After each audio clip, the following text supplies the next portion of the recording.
Federal courts, attorney generals, we the people are standing up to Donald Trump. A lot of momentum this week. Let me tell you what went down. Donald Trump and his Department of Justice made that corrupt bargain with corrupt New York City Mayor Eric Adams to try to have his case dismissed. A federal judge by the name of Federal Judge Ho said, no, I am not going to dismiss this right away. We need to explore the circumstances surrounding this dismissal. And he appointed an independent amicus curiae. We'll talk about who that was to submit a report to the court. Lots of rhyming in that intro. Also, temporary restraining order tsunamis. We'll talk about what's going on there with all the TROs, and a federal judge named Judge Ali, again, keeping that rhyme theme right there, is saying you are awfully close to being held in contempt, Trump administration, for violating the temporary restraining orders, saying that you can't stop funding USAID. We'll talk about some of the other TROs as well, including one that found its way to the United States Supreme Court. Yep, we got the Supreme Court's first major ruling during this Trump administration. We'll tell you what went down. Also, as I said before, the media starting to stand up. You had Ann Selzer, the Iowa pollster. She struck back after Donald Trump filed some frivolous, bogus lawsuit against her, saying that her polling caused him damages, even though he ended up winning the election, and that she had every right to submit her poll. She issued a very powerful motion trying to get Donald Trump's case dismissed. We'll talk about that. Also, the Associated Press, as urged by Mr. Acosta, when he joined me in an interview here on the Midas Touch Network, they kind of took his advice and they filed a lawsuit against Donald Trump for Trump banning them from the press room because they refused to call the Gulf of Mexico the Gulf of America. That's how petty and weak and silly and ridiculous and dangerous, frankly, Donald Trump is. And even CBS seems to be fighting back. We weren't sure if CBS was going to literally sell out and try to settle this bogus case that Donald Trump filed against 60 Minutes because Donald Trump didn't like the way they edited their interview with former Vice President Kamala Harris, even though Donald Trump was too afraid himself to do the interview with 60 Minutes. And even though the editing was not even of any substance at all, and they had every right to edit however they want to. But Donald Trump said he, and get this, MAGA Republican Congress member Ronnie Jackson were consumers, and that having to watch that injured them to the tune of $20 billion. Why Ronnie Jackson? Because Ronnie Jackson's the Congress member from Amarillo, Texas, and Donald Trump wanted to get the case filed in Amarillo, Texas before a federal judge named Matthew Kaczmarek, who's previously ruled in favor of MAGA on just about everything. So they were forum shopping the case there. But CBS is like, bet, you're saying $20 billion of damages? Okay, show me your crypto wallet, Donald. Let's do discovery. Let's take your deposition. Let's get all of your financials because you're saying $20 billion. Let's go. Now, who knows if they're eventually going to settle or not, but at least that was a good indication right there. Also, you had Donald Trump calling himself a king this week, and he posted photos of himself with a crown on his head that said, "Long live the king," from his account and the official White House account. This, I guess, was related to Donald Trump trying to block congestion pricing in New York, a plan that was already successful in New York City and that New York had every prerogative to pursue on its own. But Donald Trump's now calling himself a king. And what? He's having Ed Martin, his United States attorney, threaten members of Congress for calling for protests and saying that he's going to go after them and he's criminally investigating them. That and more on the Legal AF podcast. Popok, how are you? Busy week, huh? Wow. Busy week indeed. You and I are drinking from a fire hose just to keep up with it all at the intersection of law and politics. And, listen, let's just take a long view here. Things are working about the way that you and I and Karen have predicted they would when the election didn't go our way. It didn't end up with democracy being reinforced, but instead a tremendous challenge to our democracy and our rule of law with the election of our first felon president. We said the federal courts were going to serve a historic role in a way maybe certainly already in a way they've never had to before. Even during the civil rights movement, there were, of course, dozens and even hundreds of cases that were filed that made their way to the United States Supreme Court. But we're only 4 weeks and a couple of days into this administration. We already have 83 cases that have been filed in federal courts against Donald Trump's administration and his acts. And we already have, almost 36 injunctions, whether you call it a temporary restraining order, you call it an administrative stay, you call it a preliminary, any of those things have already been issued against the more than 50 executive orders, because Donald Trump, of course, is ruling by fiat in the form of an executive order, which is the weakest way for a president to operate. It's the reason why the recent Gallup Ipsos poll came out and put Donald Trump at the bottom of his, first 100 days, first 4 weeks. He's 10 points under Joe Biden to start his administration. 2/3 of Americans think he's on the wrong track with the policies that he's implementing, and that he's not doing enough to help them in their daily lives. And they feel that way because he's not doing enough to help them in their daily lives at all. He's on his, as you've referred to it, he's on his retribution tour. He's on his hand out money to his oligarch and tech bro buddies tour, and he hasn't gotten around to helping the American people. Federal judges are so far holding. The line is holding the firewall that we envisioned with the right federal judges in the right locations and the right appellate courts are holding. And we already have, out of this cauldron of all of these lawsuits and all of these TROs bubbled up already, is the first appeal, emergency appeal by the Trump administration on an issue to the United States Supreme Court, which you and I are going to talk about. And it was a rejection for now, although I want to talk about that. We also woke up at the end of this week with maybe, I don't know yet, I'm cautiously optimistic, the return of a robust mainstream media that has found its balls, its voice, and its First Amendment and freedom of press instincts.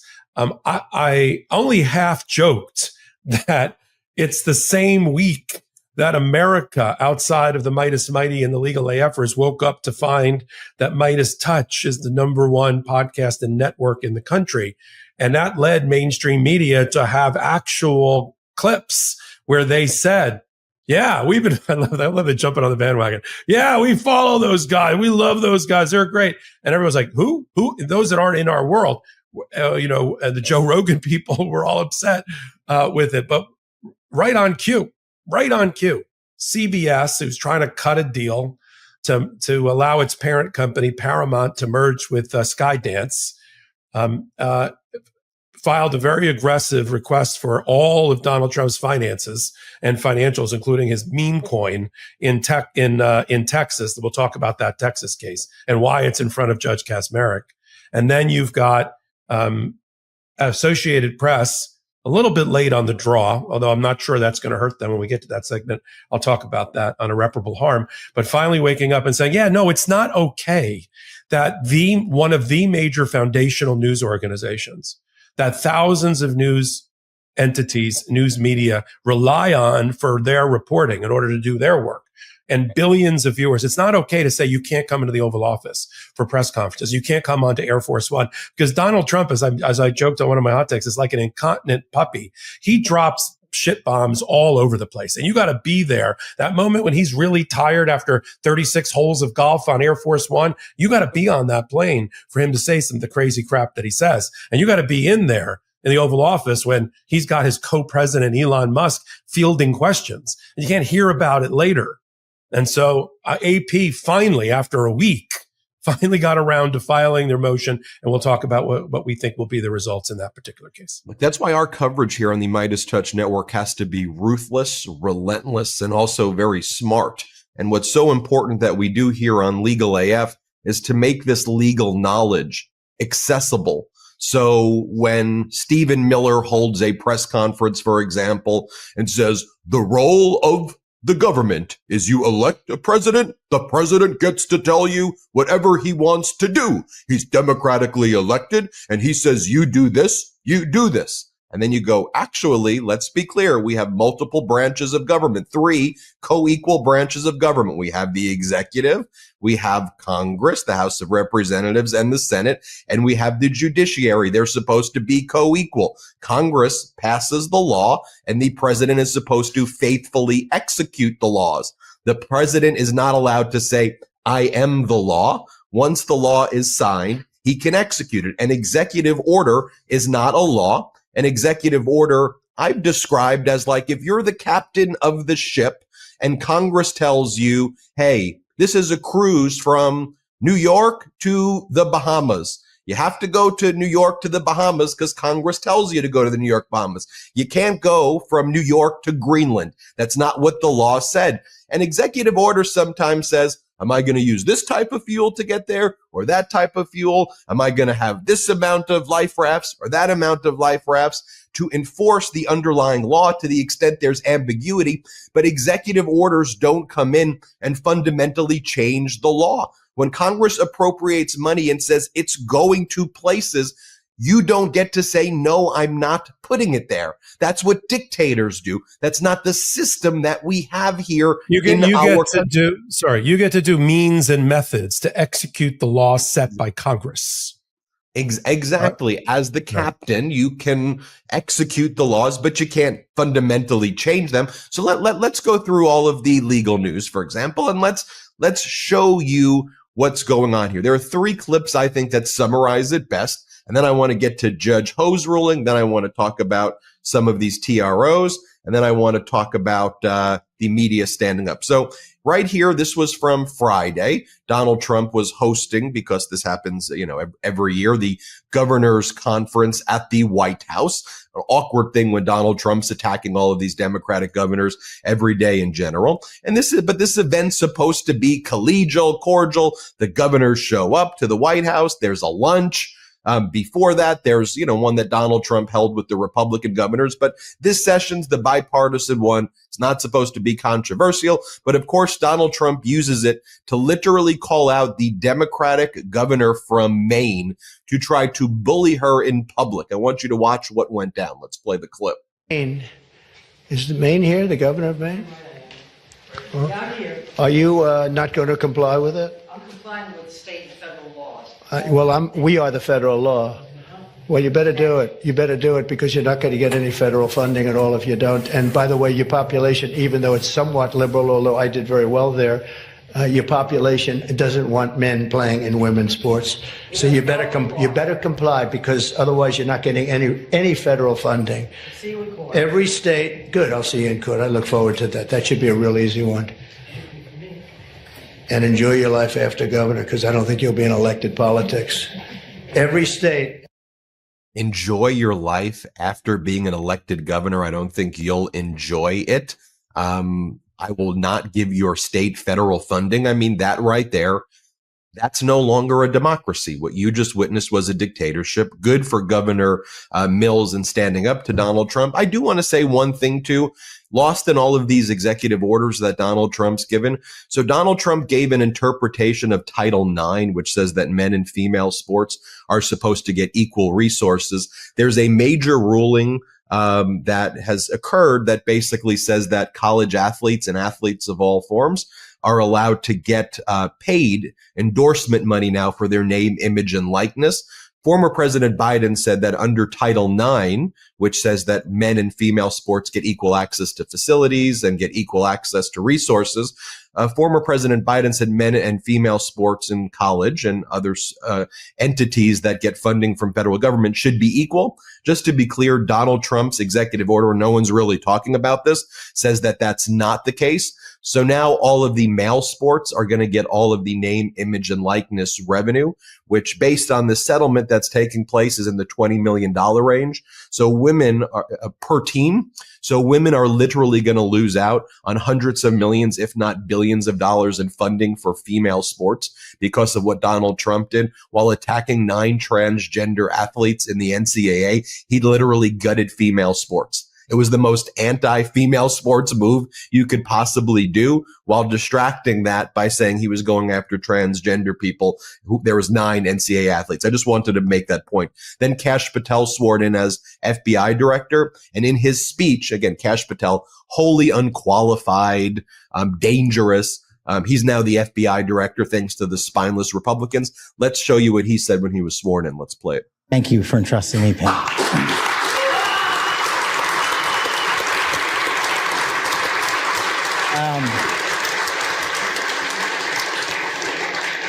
Oh man, this is effing crazy.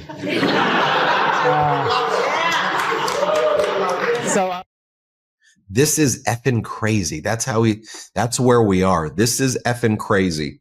What is effing crazy is that you have people like Kash Patel running the FBI, and you have Elon Musk and his brigade of 19 and 25-year-olds who now have access to your social security information, your private information, your medical records, your tax information, access to the payment systems in the Treasury, access to do anything that they want with your private information, while they are firing hardworking federal employees, gutting them. Also, a lot of disabled veterans, destroying their lives, and then mocking the individuals when they fire them. And they have like 19-year-old kids who call themselves Mr. Big Balls going around.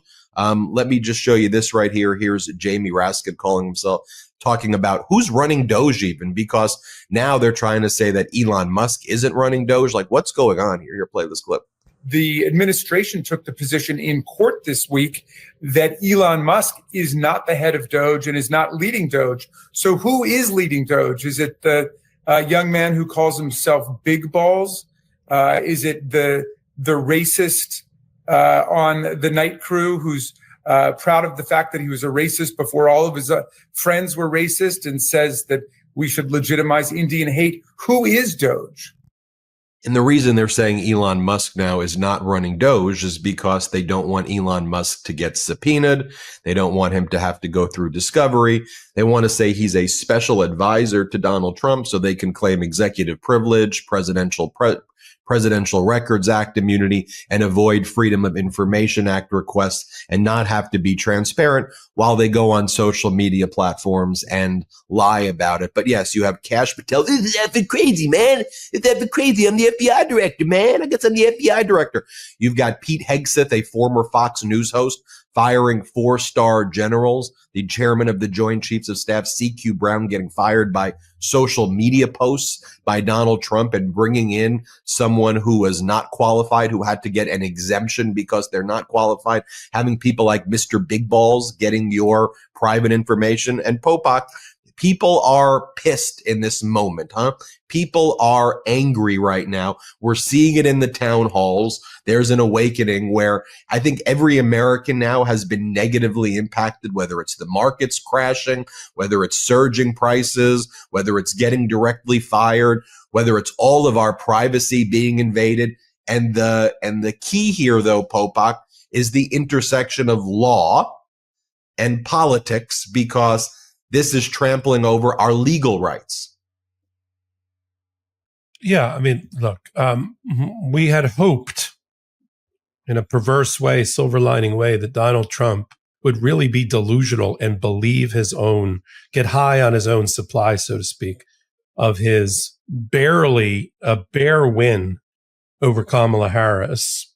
I've said it before, you cannot interpret, if you're reasonable and logical, you cannot interpret what happened in November as any type of landslide or mandate or the magnification of America. Not if you look at the polling, the exit polling and the electoral data closely. We know what happened. I mean, you and I can spend shows talking about what happened. Donald Trump interpreted the fact that he was able to overcome felony convictions and indictments to win an election, meaning he'd have a free hand to destroy all of the parts of the government that we actually thought were working pretty well, and has failed to improve those that aren't working very well, like 75% of the people think the post office is just fine. It's actually the one thing that all political stripes can agree on. And that's the thing that Donald Trump has decided to completely destroy, including the $3 trillion worth of commerce, and try to take it under his thumb in violation of federal law and turn it over to the Commerce Department.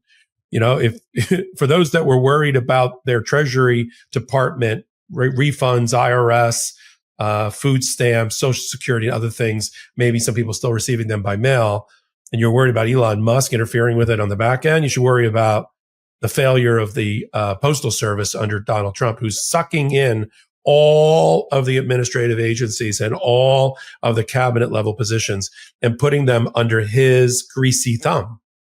And he's doing it for two reasons. One, he wants to completely immobilize and undermine and hollow out these agencies.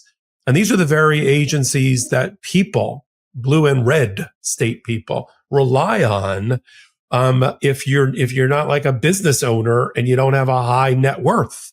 Your interaction with the government is much greater than the Republicans give it credit for. People that rely on Social Security, disability, Medicare, Medicaid, food stamps, student loans, veterans benefits, children health care benefits, Obamacare, you know, those tentacles touch everyone. And Donald Trump wants to bring it all in, to slow it down and stop the funding, thinking if he gives us a $2,500 DOGE dividend, that will replace everything that he's destroyed. And then he had this thing, I don't think we talked about it last Saturday, where he came up with an executive order where only Donald Trump and Pam Bondi, of all people, who can barely put a sentence together, let alone clear thought, they're going to be the only people in America that can interpret for the executive branch and administrative agencies the law.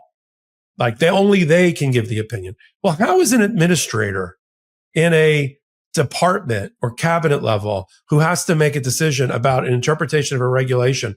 They're going to go back to Donald Trump and Pam Bondi? We're talking hundreds of agencies, thousands of decisions every day get made because he wants to bottleneck it all in his office because he doesn't want those agencies and departments to fulfill their missions. And if he can't cut them down to size by firing all of their staff or turning off all their funding, he's going to make them have analysis paralysis where they can't make a decision without Donald Trump's approval. You know, so you got that going on. And then on top of that, the impact on the American people, as you've laid out. The silver lining is he has swung so far to the right and tried to implement this wet dream of the Heritage Foundation and Project 2025 and people on the Supreme Court like Gorsuch and Alito and Thomas, which is the unitary president, all powerful, infallible, omniscient president that floats above the other branches of government because you don't have co-equal branches of government any longer under that theory.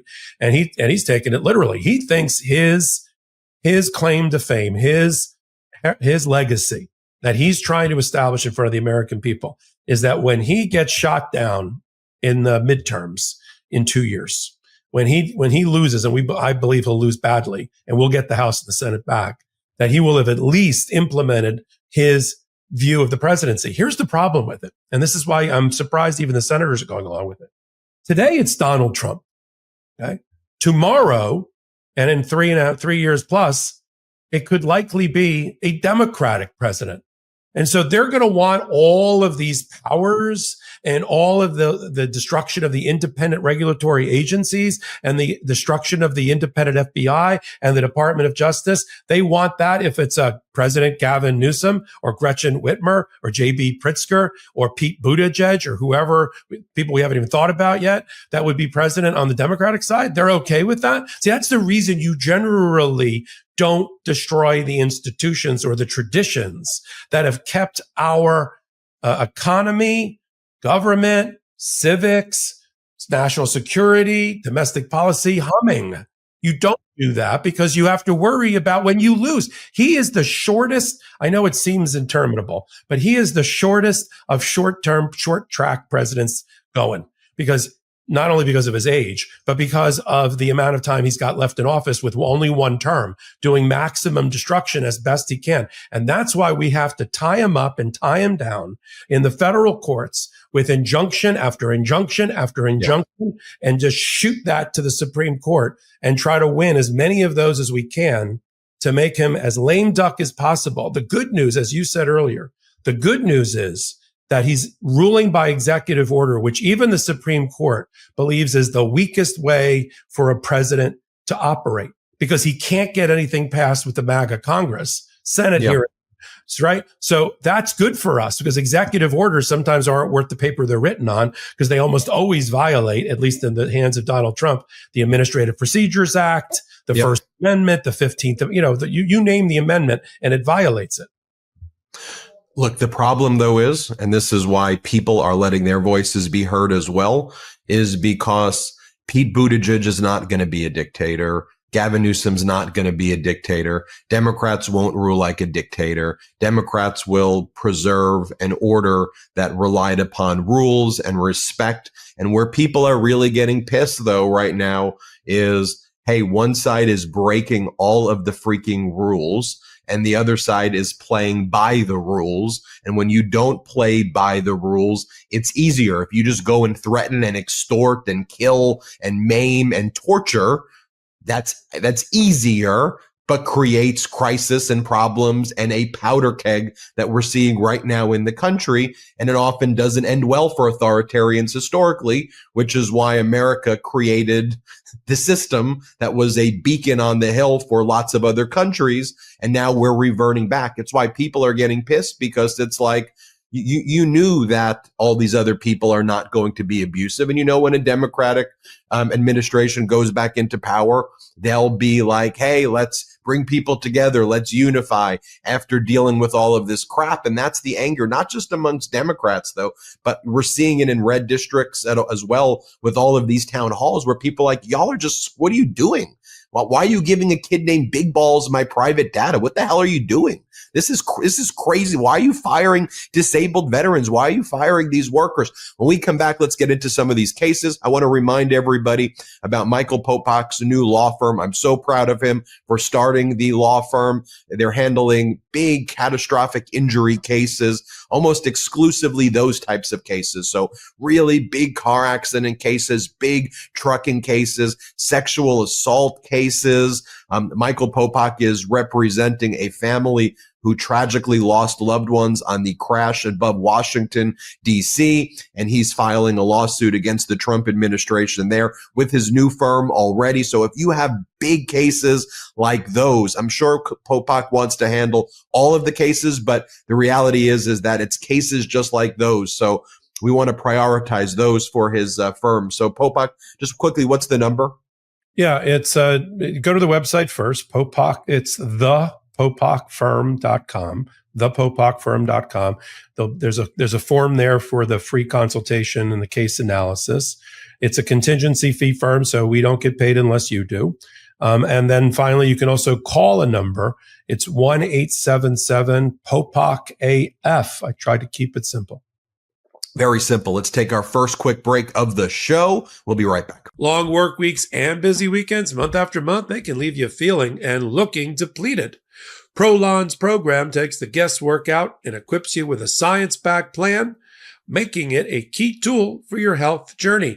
Prolon's fasting mimicking diet is a revolutionary plant-based nutrition program that nourishes the body while making cells believe they're fasting.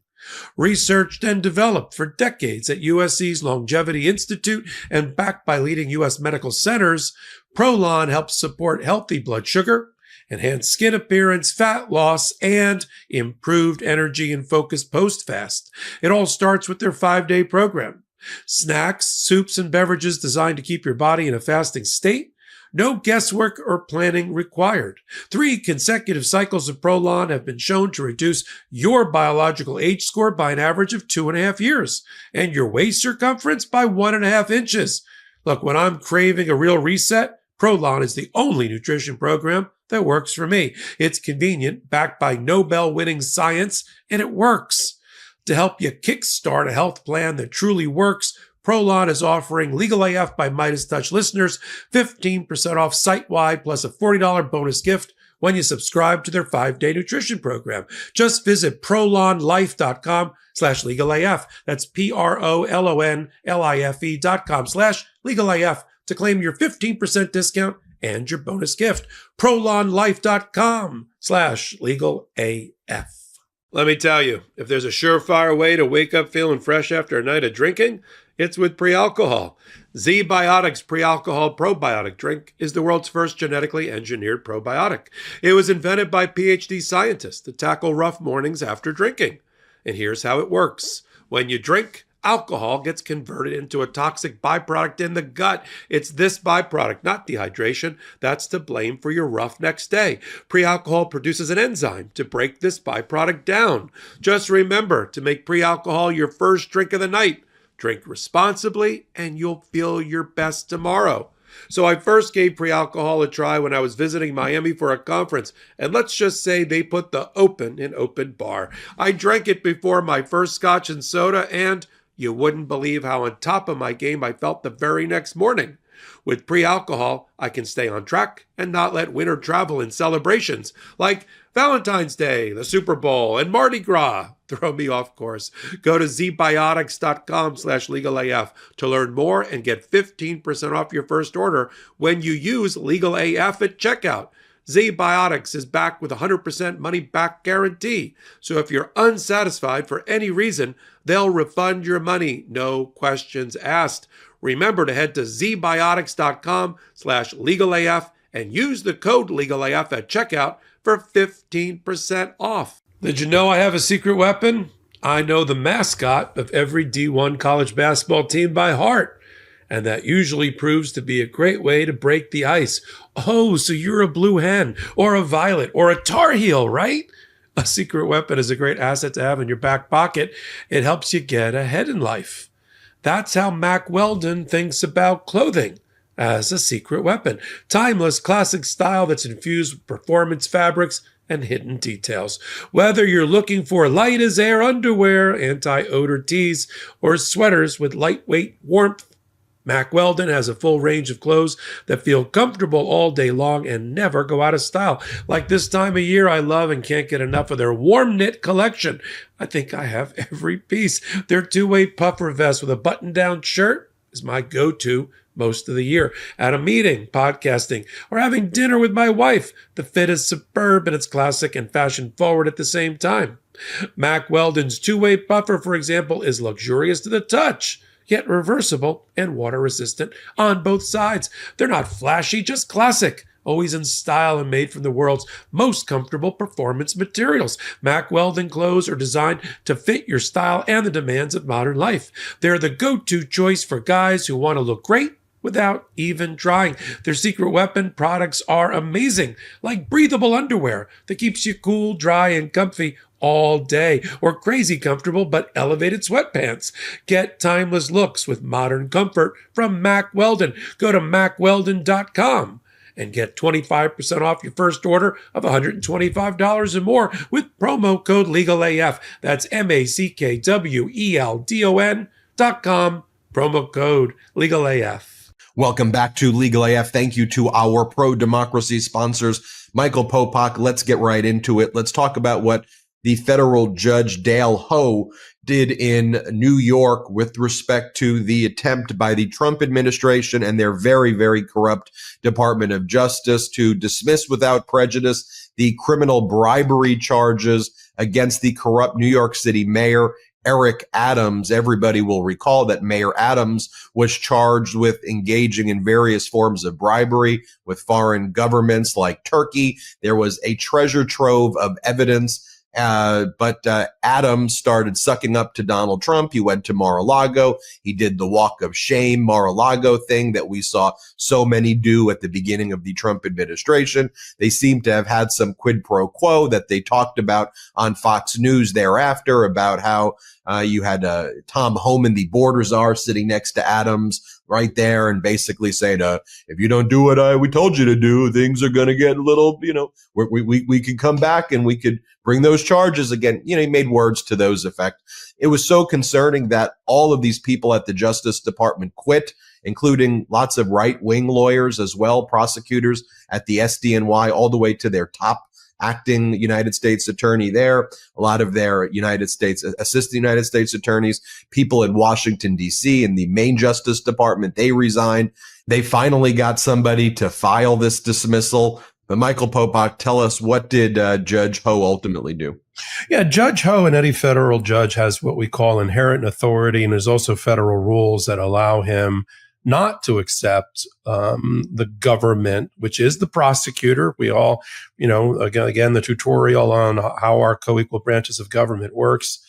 The executive branch is the prosecutor, FBI executive branch, prison system executive branch. Judiciary is the keeper of the flame of the rules and the law and the interpretation. And when the prosecutor wants to generally dismiss a case, it gets dismissed, and the judge has very little ability to do anything about it, except in certain circumstances, unique circumstances. And that's all we talk about with Donald Trump. It's always unique, aberrational circumstances, because that's his MO.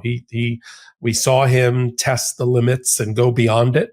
Of the firewalls and guardrails around him in the criminal justice system when he was a defendant in the criminal justice system. And of course, his presidency in the Department of Justice, led by the people that were his lawyers in the criminal justice system, is, of course, they're going to follow that playbook. And they ran into a Judge Ho. And let me just talk about Dale Ho for a minute. Then I'll get to his inherent authority. And then we'll talk about what he did and why I'm not entirely thrilled with what he did, but we'll talk about it. Dale Ho barely squeaked by a very staunch opposition by the Republicans to be confirmed. Great for the Democrats and moderates. He's just the person you'd want to pick. Constitutional scholar, voting rights expert, and lawyer for the American Civil Liberties Union and the NAACP. Clerked in that particular courthouse. If you weren't playing politics, Dale Ho, 30 years ago, he would have gotten confirmed without really a problem with the president that picked him in Joe Biden. But here he squeaked by with one vote. But it doesn't matter how many votes you get. It's like the old joke about, what do you call the person that graduates last in his medical school class? Doctor. He's a federal judge for life. And I had a lot of hope. I was like, oh, this is a terrible pick for Donald Trump.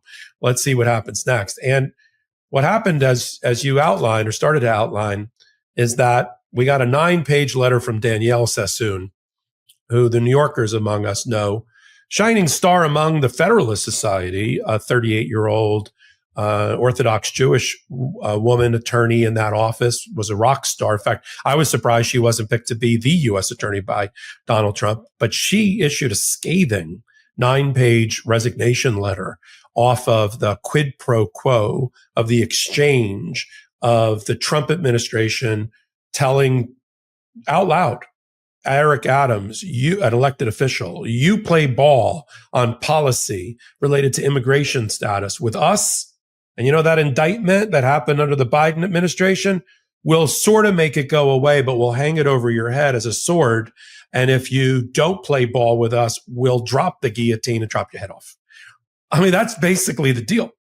He sat on the lap of Tom Homan, almost literally during Fox and Friends, the border czar, chuckling it up. And I've met Mayor Adams.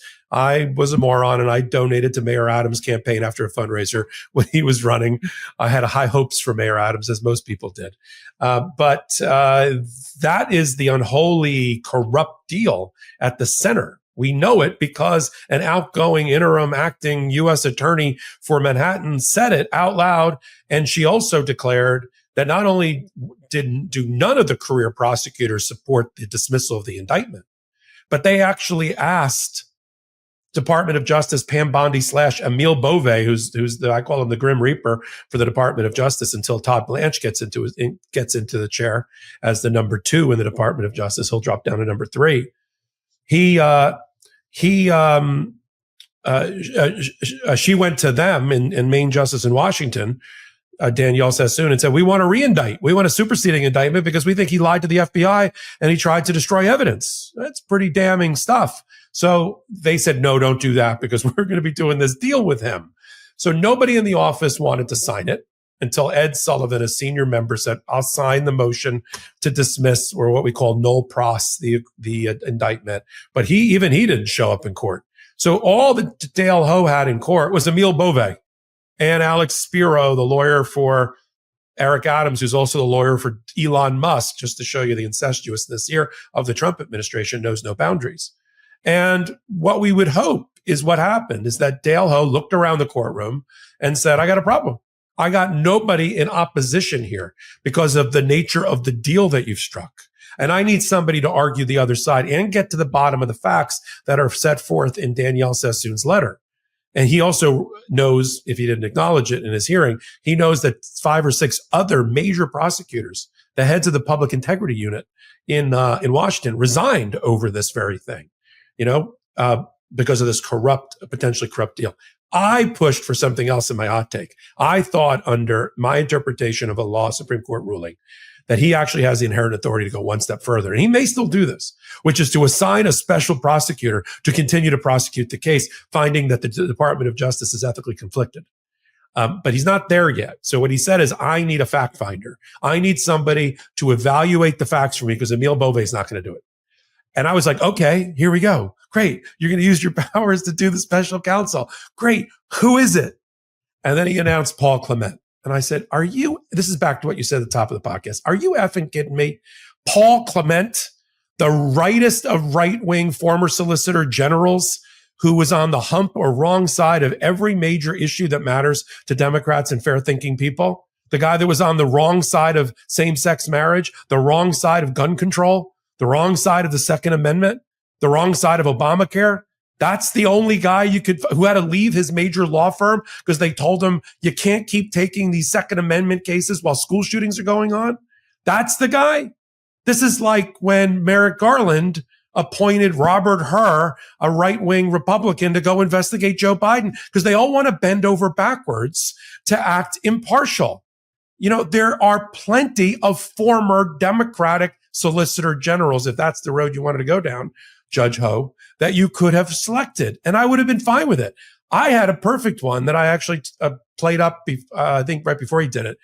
Judge Ludig, who's been on our show, who is a Federalist Society, the founder of the Rule of Law Society, a former appellate court judge. He saved our democracy. Let him look into it, right? Not Paul Clement. So this is my fear, and I want to get it from you, Ben, is that Paul Clement, this right-wing, not MAGA, but real right-wing conservative, is not going to make himself persona non gratis in the Republican Party. He is not going to make himself radioactive against getting other cases.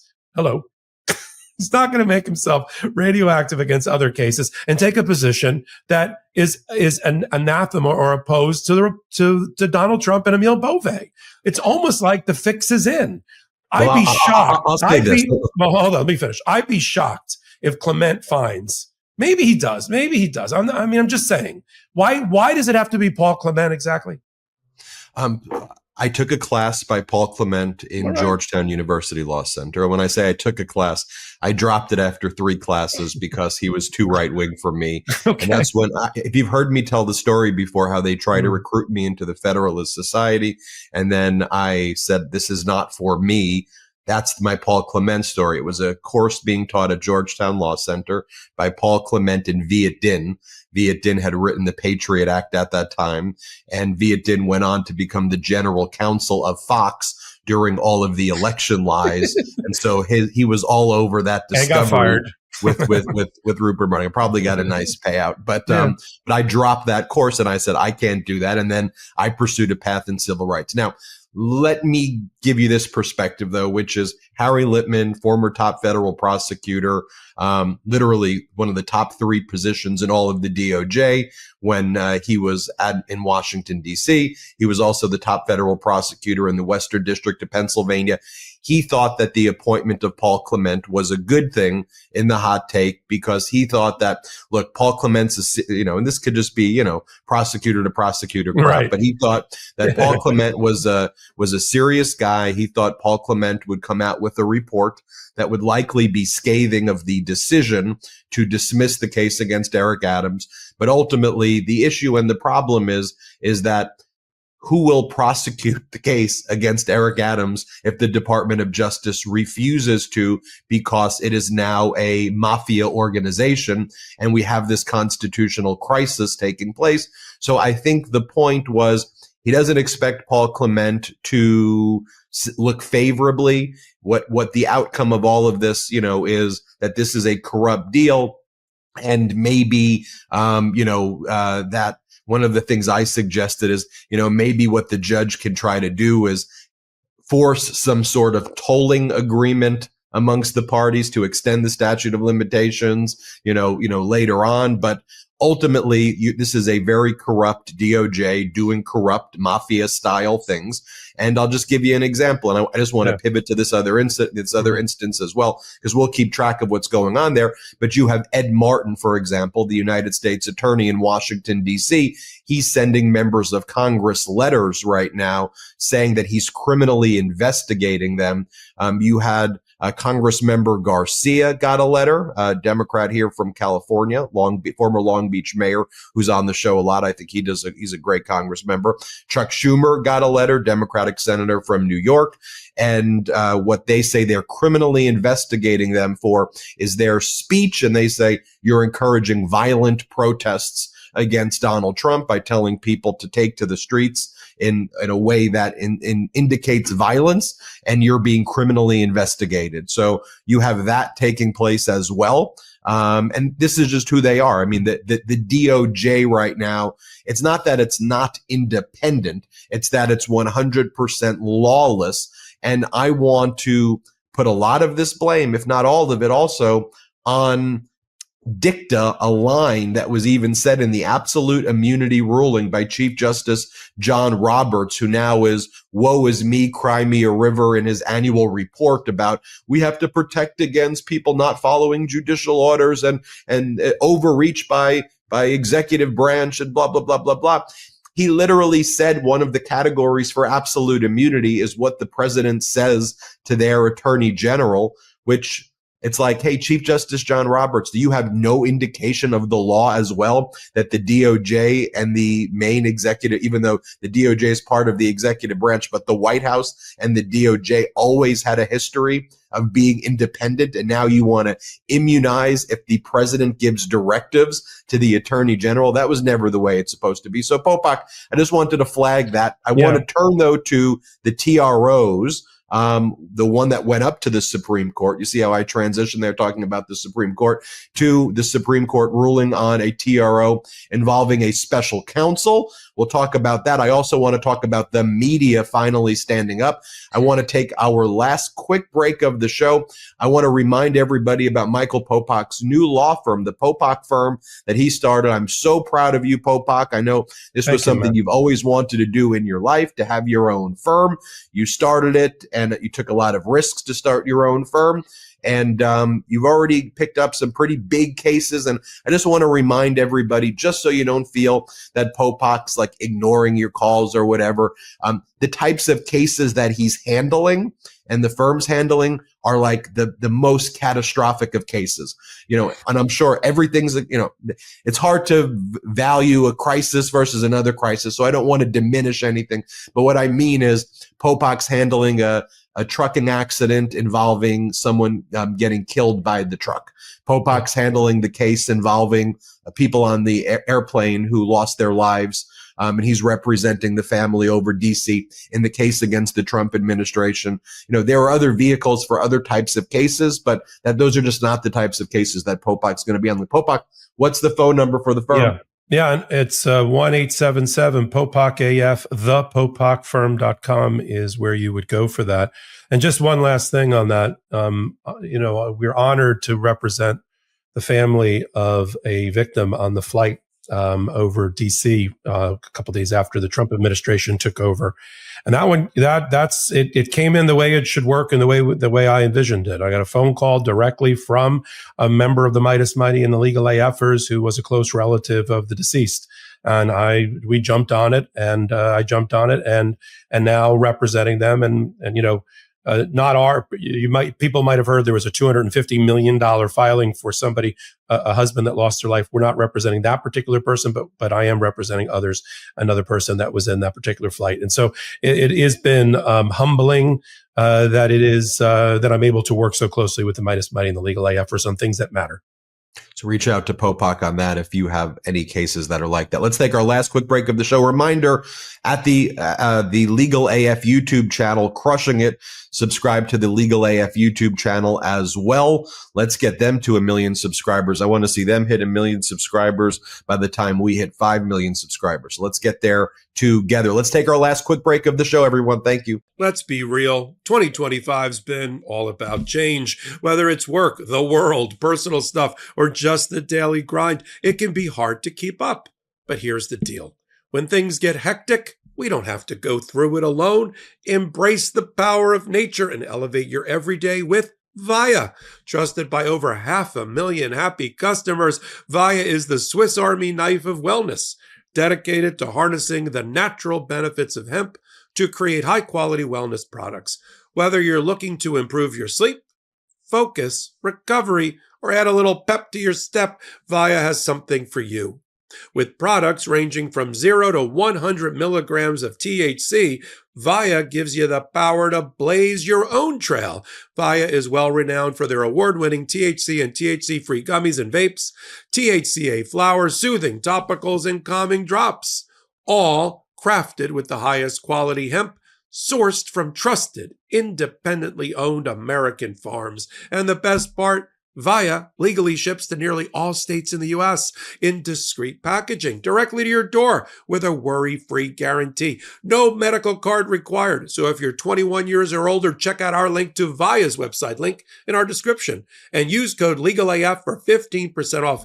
And if you're new to Via, get a free gift of your choice. Look, for me, with my sleep compromised by my media career and my family commitments, I need to get the most out of every bit of my pillow and brain turn-off time. That's where Via's Dreams Sleep Gummies with 10 milligrams THC came in handy. I was able to enjoy peaceful sleep, but with the peace of mind that I was doing it with all natural products and ingredients, formulated to promote sleep and calm the mind as well, and with no grogginess when it was finally time to get up. Unlock the power of nature with Via's organic and vegan hemp extracts, perfect for relaxation and rejuvenation. Via is the only lifestyle hemp brand. They use compounds found in hemp, along with active plant extracts to create products, each with a specific effect in mind. Via is well known for their premium THCA flower, grown indoors in state-of-the-art facilities and harvested at peak THCA levels to emphasize a natural aroma and flavor. The THCA flower strains are grown with care and rigorously tested to ensure the highest quality, free from harsh pesticides or nasty chemicals. Via's premium products fit your budget, and their customer service experience is, well, a dream. If you're 21 years or older, check out the link to Via in our description and use the code LEGALAF to receive 15% off. And if you're new to Via, get a free gift of your choice. After you purchase, they ask you where you heard about them. Please support our show and tell them we sent you. Enhance your everyday with Via. Oh, I just completed what could have been a logistical nightmare and grounds for a divorce in most states, moving my family, including a baby, wife, cars, dog, and 14,000 pounds of personal belongings, 2,000 miles to our new home in 7 days, including driving our dog to the new home with the best man from my wedding. Without many months of planning to make this run easy and time efficient, this could have been an epic fail. Creating a trust and will is a very slow and time-consuming process, leaving you less time for more important tasks. Trust and will makes creating your will easy and time efficient, meaning you can focus on other important tasks. Get 10% off at trustandwill.com/legalaf.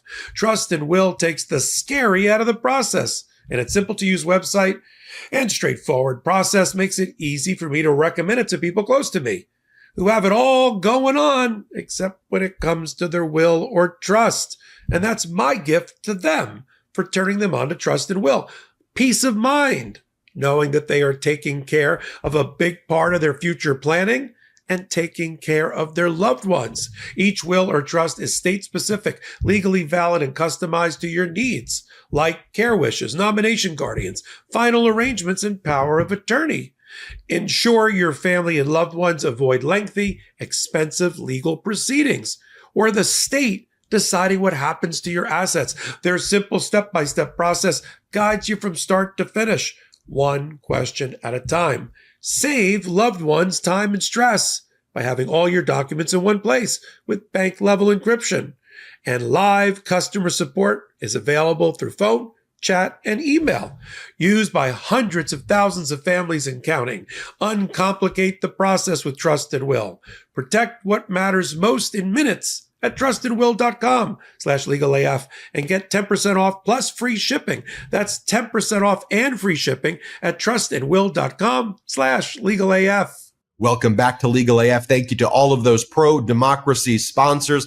I'm feeling energized. I'm feeling pumped up on this episode of Legal AF. Popok, let's talk about some of the various TROs. You have Judge Ali in Washington, D.C., saying that Elon Musk, Donald Trump, could be held in contempt in the future for USAID. And hey, I issued a temporary restraining order saying that you can't stop funding these organizations. They need to stay funded based on what Congress appropriated.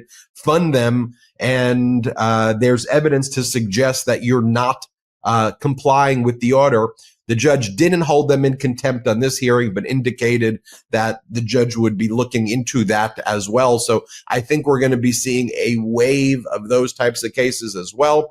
You also had some of the state AGs. By the way, I did an interview earlier today with the Arizona Attorney General, Chris Mays. She didn't mince words. Go back and watch that interview that dropped earlier today where she called what Musk and Trump was doing. She called it a coup.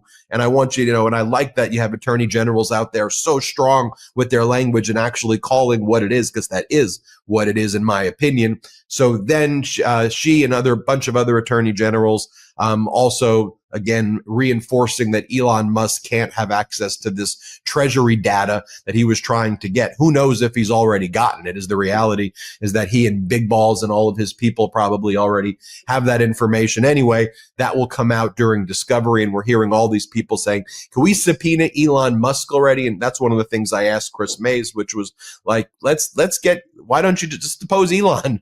Get Elon under oath so he can answer these questions. That's the way our system should work. But Popok, tell us about the one that went down in the Supreme Court.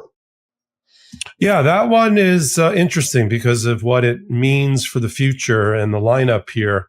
On its face, it was really just the first of, we've outlined there's 20 or 30 preliminary injunctions. Generally, appellate courts stay away from the first level of injunctions, which we call temporary restraining orders, or administrative stays, because it's not ripe yet and they don't really have their jurisdiction until there's at least the next level up, which is a preliminary injunction. They sound the same. They're based on the same factors. It's just the way the record is prepared, and it's kind of whether it's a final order or a certain type of what we call a writ. And so appellate courts don't generally deal with temporary restraining orders. However, there's one involving the Office of Special Counsel, which sounds like what Jack Smith was, but it's not the prosecutors. It's another sort of misnamed department within our U.S. government that deals with federal workers and laws that apply to them. It's an important position. And Biden appointed somebody that I know, Hampton Dellinger, to be the special counsel in the Office of Special Counsel with a 5-year term. And he can only be removed under the way that office was created by law. He can only be removed for some wrongdoing, for some cause, not because he's the wrong party. That's why we've always had like postmaster generals that end up being the postmaster general for the next incoming president, or the FBI director on a 10-year term, or the Federal Reserve chairman on a 10-year term, overlapping administrations on purpose, because Congress didn't want to make these positions the playthings of politics. and make them political so that Donald Trump can say, I don't want postal, I'll take that postal service, I'll take this. Well, that's why laws were put in place not to do this. So Hampton Dellinger ran to DC Circuit Court, DC trial court level, federal court, and got a temporary restraining order because there's no grounds to remove him. You did a little bit of disclosure. I'll do the same thing. Hampton is the son of my constitutional law professor, the late Walter Dellinger, who was a Solicitor General of the United States, was the White House counsel. His mother, Ann Dellinger, a titan in the world of government, School of Government at the University of North Carolina. Law and politics at the intersection is how he was created, and it's in his blood. You couldn't ask for a finer, more upstanding, more ethical person than Hampton Dellinger for the position. So all of this is just BS in politics. He took, there was an appeal of the TRO, which is already unusual, to the DC Circuit Court in a 2-1 decision. A Trumper, Katsas, voted against. 2 of the judges of the DC Circuit said, we don't have jurisdiction. This is a temporary restraining order. And the judge is holding a preliminary hearing on the preliminary injunction in like 8 days. Why are you here? Go away. Well, that wasn't good enough for Donald Trump. I don't know why they thought this was the best first case to bring up and run up the flagpole of the United States Supreme Court, but they did. And so they filed an emergency application, emergency writ with the United States Supreme Court, which usually ends up on what we used to disparagingly call the shadow docket, and handled by the first judge that's responsible for that particular circuit, which in Washington is Chief Justice Roberts. Roberts sort of turned it over to the rest of the 9, of the panel rather than make the decision himself. He could have made it himself and just said, we got 8 days, now 5 days until the hearing about whether he should be reinstated or not. Why are we here? But he didn't. He just did an administrative stay effectively and held it in abeyance with the support of everybody. Well, we don't know if it was everybody. I'll tell you who dissented until the hearing on Thursday or Friday.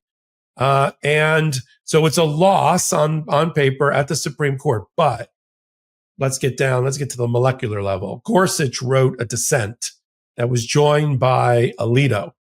That is, sends a chill down my spine the way it was written, because they drank the Kool-Aid when it comes to the unitary president theory, as has Kavanaugh, about the president can do no wrong, can commit no crime. And therefore, if he doesn't want to have the person occupying the office, he shouldn't be forced, even for 5 days or 5 minutes, to have the person that's not of his choice, regardless of what the statute says, regardless of what the 5-year appointment says. It shouldn't be allowed at all. And he took great umbrage, Gorsuch, that President Trump or any president would be forced to work with somebody he doesn't want to work with for even 5 days. I was like, are you effing kidding me? Completely ignoring the substance of anything. And so he would have reversed this thing and done it now, as would Alito. What it means for me in the future is that if we're looking to the Supreme Court to be the firewall against Donald Trump and his rogue behavior from an exercise of power or abuse of power standpoint, we got some problems, because Alito, Gorsuch, and Thomas, who have formed this unholy trinity, this triumvirate, there's no doubt now where Gorsuch is. He's always on the hump side. He's always on that side. And that leaves in the middle, even though it's center-right middle, center-right middle, Roberts and Amy Coney Barrett. Because the Democrats, the democratically appointed wing of the Supreme Court, are going to find that Donald Trump is out of his mind and out of control, time and time again. Question is, how do we get from 3 votes to 5 votes to count to 5 in order to stop Donald Trump? And it's going to come down. Kavanaugh, I used to call him a free radical. He's not. He is more likely than not to get pulled over in the tug of war over to Gorsuch's side, which means we got to fight. When whoever's the Supreme Court advocate, who's ever doing the briefing, the amicus briefs, we gotta aim for Amy Coney Barrett and hope that Roberts comes along more often than not to form a 5 to 4 on things that matter about reshaping this relationship between the presidency Congress, Senate, Congress, including the Senate and the House, and the American people, because that's what we're watching before our very eyes. Donald Trump's, his intended legacy is to completely disconnect. He says he's making it more accountable. He's not. He's disconnecting the White House and the presidency from the accountability to the American people. Certainly no check or balance is in the works with his legacy. And the question is this, John Roberts already, listen, when they write the books about the worst Supreme Court justices, and you and I studied, this heavily in law school. I can name 2 or 3 that were pretty terrible. I mean, John Roberts, the things that have happened on his watch between reproductive rights, abortion rights, voting rights, the immunity decision, insurrectionists, empowering this Leviathan, this Frankenstein monster that's ravaging the countryside in the form of Donald Trump's presidency, he's going to go down in history. The question is, in the remaining time he has left until he resigns or retires, is he going or dies? Is he going to start fixing what he broke with the immunity decision that you outlined? I don't know. What do you think? No, I think that he's horrible. I think they're all horrible. And I think that a lot of these cases at the most extreme level of kind of Trump abuse, birthright citizenship, I think the Supreme Court will uphold birthright citizenship. When it comes to, some of the kind of outright expressly authoritarian, maybe you'll get a 5-4 decision stopping Donald Trump there. I think on a lot of the other stuff, when it comes to taking away people's Medicaid and Social Security and the kind of the pain they're inflicting on everyday Americans through a lot of these, the dismantling of the government. I think ultimately the Supreme Court, I think at some point you have to come to the realization that the right wing measures their wealth not in their own monetary gain, because how many yachts and planes do you need, but in the suffering of others. And I think you just have to come to the conclusion sometimes that these are just horrible human beings and they're evil and they're bad people and they want bad outcomes because they like to see people hurt. And I think that the litigation strategies we discuss and the fighting back is essential. If you cede the legal fights, then they'll bulldoze all of this. But to me, the legal is a major weapon, but it's not the only one. It's so needed, but you can't rely on the Supreme Court to ever do anything good. They've demonstrated that when they call themselves conservative, they mean conserving the monarchy and conserving what was before the Declaration of Independence. That's my view of what they've meant this whole time. But I don't want to be like, we need this. The same way in a war, you need different types of tools. This is an important one. It's important to stop what the unlawful acts. It's important that people see when the Supreme Court doesn't do the right thing over and over again. But again, you are listening to this. You are the person you've been waiting for. Yes, it would have been great if it was Jack Smith or this prosecutor or that leader, but it's you watching at home. It's you fighting for your rights and defending your freedoms. That's what it's going to come down to, in my view. Finally, Popok, I want to talk about, though, the media fighting back. You have Ann Selzer's incredible opposition, basically saying that this is to Trump's lawsuit. This is the stupidest lawsuit that's ever been filed, ever. She basically says, you're suing me because you didn't like my poll. Is this the dumbest piece of trash? I mean, she doesn't use these exact words, but is this the dumbest piece of trash lawsuit that ever exists? And what are your damages? What are you even talking about? It's axiomatic that polling of politics is First Amendment protected speech. Get the hell out of here.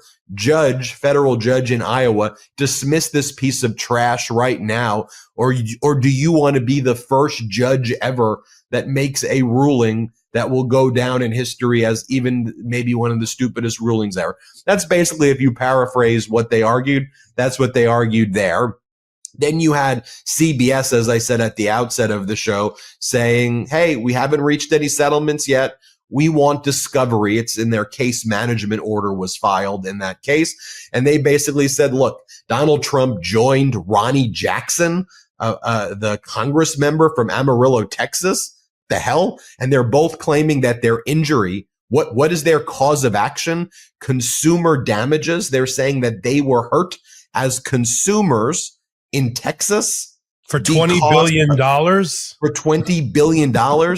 Even Judge Kaczmarek, this is, and I think the approach by CBS, they won't say it. They'll be like, look, Judge Kaczmarek, we know you're a MAGA judge, but if you go this far, you're just going to look like the stupidest. And it's going to hurt your ability to actually be the MAGA judge, because people will view you as the biggest clown ever if you're going to say that this is a viable case. Like, what are we even talking about? But they said, look, let's take some discovery of Donald Trump. As I said in another hot take, I was like, look what Cohen did. Cohen said, I want Trump's deposition. And then Trump had to dismiss the case because Trump was too chicken shit to show up for his own deposition. So just take discovery of this idiot, this vexatious piece of crap, whiny, bratty, golden spoon, oligarchical freaking moron. Just ask for his deposition. I'll tell you how I really feel about that pathetic, weak idiot who's running the country right now into the ground, I should say.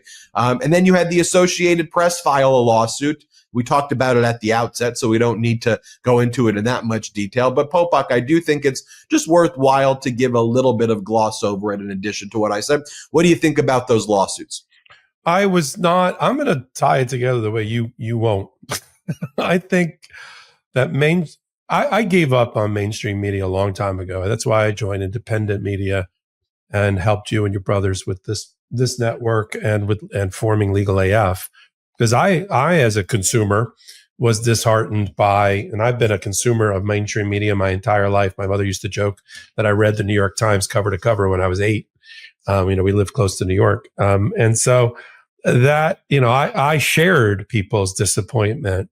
And we knew that the legal and political issues were being given short shrift by mainstream media who couldn't figure out a way to make a buck with it, or couldn't figure out that their audience craved it or needed it, especially in the era of Trump or the time of Trump. And so I kind of, and then you see, how people consume news. Most people before YouTube, before even Midas Touch, were getting their news from like Facebook, depending upon what era you grew up in or what generation you are, Facebook and Instagram and TikTok and everything else, and had been cutting the cord a long time ago, leading to, sort of this explosion on YouTube, now a real estate piece that's now occupied and conquered by Midas Touch. And its audience can't do it without the audience. And so we're always humbled by those that support us. So the tech guys, tech bros that were running the Facebooks and the Amazons and the Bezos, who are all worried about shareholder value and the size of their yacht, is lining the Trump pockets with hundreds of millions of dollars. I'm not making that number up. It's not hyperbolic since the election. Like Melania gets $40 million from Jeff Bezos. For what reason? The next highest, he could have just bid $12 million and $1 and beat Disney. Why did he pay $40 million? We'll put that aside for a minute.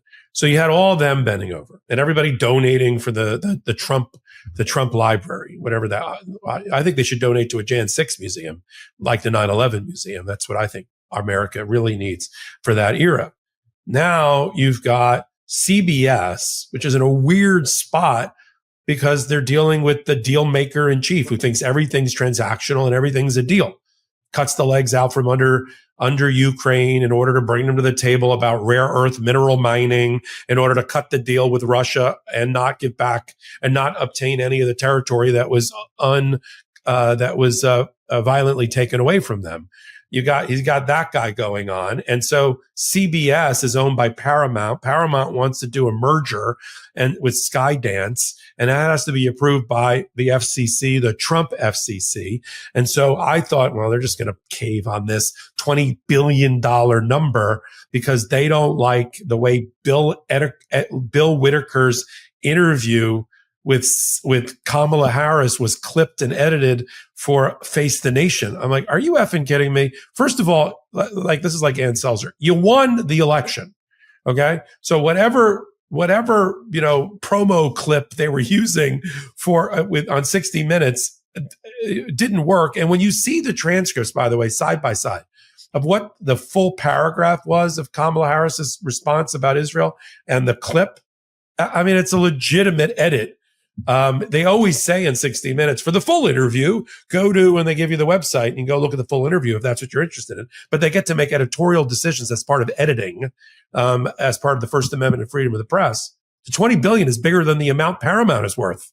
And how was possibly Donald Trump injured $20 billion? So they filed a joint report where they told Judge Kaczmarek, who was handpicked because he's that single venue Amarillo, Texas guy, right wing, anti-woman, anti-abortion, former lawyer, now judge. They picked him on purpose. They slid Ronnie Jackson, the personal doctor for Donald Trump, election denier, vaccine denier, COVID denier. They slid him in there just to have a Texas nexus, and how is he damaged under a consumer fraud statute? Because they didn't like that one extra line, because they wanted to argue that she says word salad out loud. I don't even understand this case should be thrown out of federal court quickly, but at least they did it. Maybe it's just to buy time to cut the deal, but at least they did something saying, we want all your financial information about your meme coin and your finances and all that. Then you had AP, Associated Press, finally got around. I don't know what took them so long. Finally got around after being banned and barred for the Oval Office and Air Force One for Donald Trump, but not having their press credentials taken away because they're trying to thread the needle of Jim Acosta, what happened to him in 2018 with CNN, where CNN was just barred from the press conferences. Like, sorry, you're not allowed in. Here they're letting AP in, but not in the places where they want to be and they need to be. And that impacts billions of viewers of AP, Associated Press related things. So they have finally gotten around to file a temporary restraining order alleging First Amendment and Fifth Amendment, which is the property interest, has been taken away from them, their ability to do their job without due process. That's the exact same foundational attack that CNN successfully used, and the Trump administration backed down with Jim Acosta, eventually got his full credentials back. I think the same thing's going to happen here very, very quickly, and they're going to have to relent and let AP back in. The only reason I said it's a little bit late is that I would have filed this within 48 hours. There is this concept that you and I have talked more about than we cared to, called irreparable harm. Everybody's becoming an injunction expert on legal AF. And irreparable harm, one aspect of it is the thing is so bad that's happening to you and can't be fixed with money damages at some later time. You can't unscramble the egg or put the toothpaste back in the tube. And one way you demonstrate that is you're the velocity at which you enter the courtroom. And sometimes, depending upon the type of injury, the judge will say, well, you've undermined your own argument for irreparable harm, which is a threshold issue for TRO, because where have you been? It's 8 days later. That's what hung up Judge Chutkan, among other things, with the New Mexico and the Chris Mays lawsuit about the funding and the Elon Musk issue. She's like, why'd you wait so long? And what is your irreparable harm? So I think the nature of the harm, it's not going to matter a few days now that it's been filed, because it can't be fixed and it can't be resolved with money damages. It is by its very nature the definition of irreparable harm. So I think they're okay. I would have liked to have seen that suit a long time ago, but maybe they were waiting to see if he would relent. We'll see what they say in their papers once we fully digest them. So you have all of that going on. And then you got Ann Seltzer, which I don't even understand. She was the leading Iowa pollster for like 5 or 6 different elections. And she got it wrong this time. Most of mainstream media and pollsters got it wrong, although it's still within the margin of error for Donald Trump's win. She had her final poll of polls. She had Kamala Harris winning Iowa. I guess his argument is he had to put more money into Iowa because the pollster said something about her potentially being able to win. He ended up winning by a lot in Iowa. He ended up winning the election. So as she said, what are the damages? So I agree. I think, and she retired from being a pollster after this miss. She's just like, I'm out. I'm done. I'm out. So again, it's just Donald Trump using his personal vendettas that he developed a taste for during when he wasn't president, going after Michael Cohen, going after the Pulitzer Prize Board, going after the New York Times, going after this one, another one, trying to get money here, there, and everywhere. Now that he's president, he figured out, I can line my own pocket with some, because this is like personal to him. This money, he's effectively prosecuting a case, a civil case, to line his own pocket using the presidency. It is a violation of the Emoluments Clause. He's not using private lawyers for this. And wait till the taxpayers, and you and I will try to figure it out with Freedom of Information Act requests if we can figure it out. Wait till the taxpayers see the amount of tax dollars spent by the Department of Justice and the lawyers they're going to have to hire to go off these follies. We're at almost 3 cases a day being filed against the Trump administration. Well on their way to the 3,000 or 4,000 before the end of the term that I predicted. But we're paying for it because they're playing with house money. The Department of Justice is going to hire more lawyers, going to have more budget. He got all hot and bothered about Jack Smith spending $15 million, half of which was for security to keep people from getting murdered in his group for the prosecution. This is going to be hundreds of millions of dollars of taxpayer dollars defending these ridiculous lawsuits filed three a day. Let me give you this perspective too, with these lawsuits over Trump doing patently unlawful things, and also Donald Trump using the Department of Justice to pursue his own personal petty grievances, and also good qualified prosecutors leaving, having people like Kash Patel running the FBI. What that's going to lead to is just making us all less safe. The same way we can't really trust the FAA anymore or any of these agencies, because the goal of them is to destroy the agencies, whether it's air travel, the quality of food that we're eating, medicine, as they gut the CDC, putting unqualified people like Pete Hegseth in charge of the Defense Department. When you bring this to the area of law, when you're losing your top talent and they're focused on doing Trump stuff for Trump and not carrying out law and order, think about the cost that's going to have. People defrauding Social Security, people defrauding Medicaid and Medicare, the actual fraud that takes place of people who set up Medicaid and Medicare fraud, for example, in these systems that would normally be prosecuted. Enforcement divisions are going to go away there when you remove the kleptocracy division that would investigate the Russian oligarchs from bribing people. Ultimately, this stuff has a devastating effect as well on the economy and on safety. And are these people even prosecuting crimes, or are they going to be focused more on just fudging numbers, lying about things while crime increases as well? I want people to pay attention to that. And that's something that is not getting enough attention, is they're focused on all of these issues that are like Trump personal crap. And they're not focusing on we the people and doing what their job is in government. They have this real horrific oligarchical Putin-esque view of government, and they're trying to impose that on Americans. And there's this tension right now where finally it feels that Americans who were kind of frozen hoping the institutions held, Americans are like, nah. And it's not just a Democrat thing. It's not just an independent thing.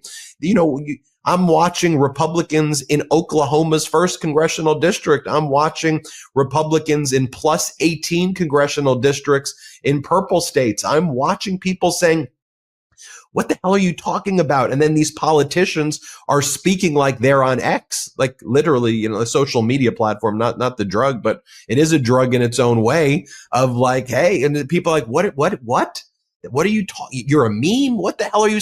Just get Mr. Big Balls out of my private documents and stop allowing Elon Musk to do these things. And hey, you coward, you freaking Republican coward, then get the guy to testify in Congress and say what he's doing. You're too spineless to require him to testify. You've created a DOGE subcommittee, but you're not having him testify. Well, that doesn't seem pretty transparent to me. It sounds like a bunch of bullshit, and people are angry. You saw people in Nebraska, 2,500, watching Bernie Sanders and John Fain, the head of the Auto Workers Union, talking about we got to stand up for the workers. People are realizing the massive rug pull of this Trump administration and rising up. And I hope that we here at the Midas Touch Network played a part in that. And we hope we're educating you with the arsenal of the law, the full panoply of it, so you understand what's really going on here, what's BS, what's real, and then utilize it. And you could form your own opinions, but I want to go down at a very granular level what's taking place. That's why we have this show. I want to thank everybody for watching. I want to remind you right now also about Michael. I'm so proud of Popok for starting his law firm. I know it was a lot of risk. I know there was a lot of pressure when you start a new law firm and you're starting a whole new thing. It's always very risky. So I'm glad to see that, because we've always had people here who, whether they were in a car accident, a trucking accident, and a case of like really bad employment discrimination, they were sexually assaulted by, law enforcement or a boss, or, received horrific harassing text messages where they have lots of evidence, or just, the plane crashes, things like that. Yeah, people medical are always malpractice. saying, people were medical malpractice. People were always saying, hey, Popok, can you do this? And you couldn't. So you're like, all right, Ben, it's just so overwhelming with the amount of requests I'm getting. I'm starting my own thing. And sure enough, already you've taken on a number of cases from our audience. And these are, really tragic, really important cases. And the people feel so comfortable, knowing that, that they've reached out to the Popok firm. So Michael, where can they reach you? Yeah, I made it easy, so you don't have to guess. It's the Popok firm, Popok, of course. The Popok firm is the website, and within seconds, you'll end up in the right place there. And then a 1-800 number that I thought was catchy and people would remember, 1-877-POPOK-AF. There you have it, everybody. Thank you for watching this episode of Legal AF. Look, the fact that Midas is beating Joe Rogan now, that's great, but what's more important to me is that we get our message out to the biggest audiences out there. And this is all a testament to you, our audience. So from the bottom of our hearts, thank you for sharing this with other people, telling people to subscribe, being a member of the Midas Mighty, being Legal AFers. Thank you. Thank you. None of this is possible without you. And we're just so grateful for you. So shout out to the Legal AFers and shout out to the Midas Mighty.